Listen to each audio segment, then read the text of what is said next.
Hi friends, welcome to Malathi's kitchen. இன்றைக்கி நம்ம கிச்சனில் நம்ம செய்ய போகிற ரெசிபி வறுத்த மிளகா பொடி. இந்த ரெசிபி எப்படி செய்யணும்னு சொல்லிட்டு நான் உங்களுக்கு இந்த எபிசோடில் செஞ்சு காட்ட போகிறேன்.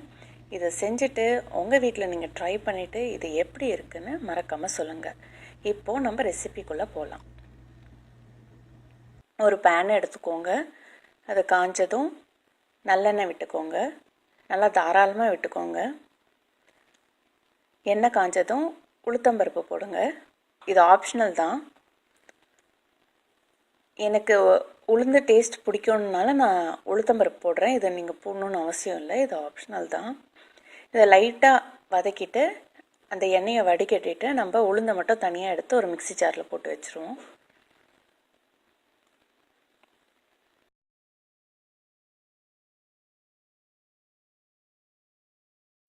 அடுத்ததாக நம்ம இதில் காஞ்ச மிளகா போடுறேன். நான் இது நீட்டு காஞ்ச மிளகா போடுறேன்.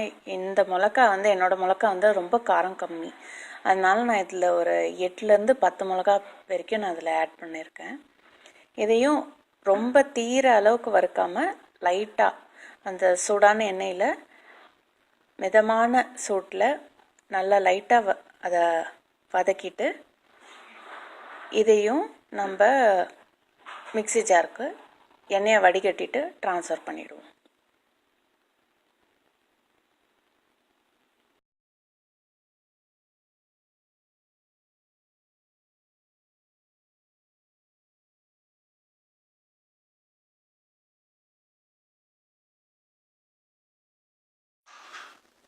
அடுத்து ஒரு கை ஃபுல்லாக கருவேப்பிலை எடுத்து போட்டு அதையும் நல்லா வதக்கிட்டு இது மிக்ஸி ஜாரில் ட்ரான்ஸ்ஃபர் பண்ணிவிடுங்க.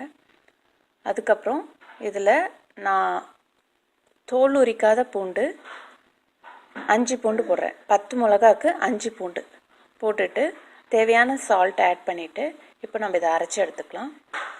இப்போ அரைச்சாச்சு. நல்லா ஃபைன் பேஸ்ட்டாக அரைச்சிக்கோங்க. இப்போ நம்ம இதை ஒரு கிண்ணத்தில் ட்ரான்ஸ்ஃபர் பண்ணிவிட்டு இப்போ அந்த வதக்கணும் இல்லைங்களா, அந்த எண்ணெயை இதில் ஊற்றிடலாம்.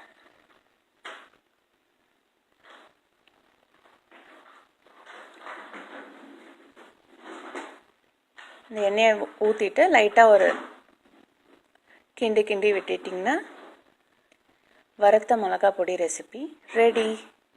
நம்ம இதை இப்போது இட்லியோட சர்வ் பண்ண போகிறோம்.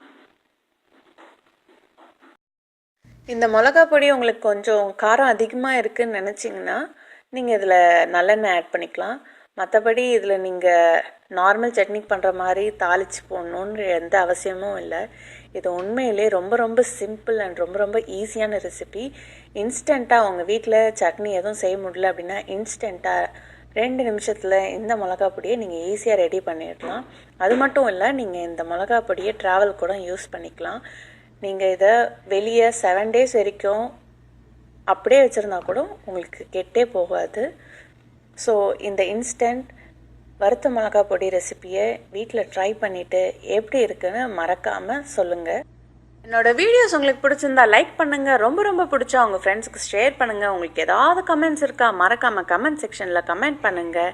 இன்னும் நீங்கள் மாலத்தீஸ் கிச்சன்ஸ் சேனலுக்கு சப்ஸ்கிரைப் பண்ணலையா, சப்ஸ்கிரைப் பட்டனை ப்ரெஸ் பண்ணிவிடுங்க.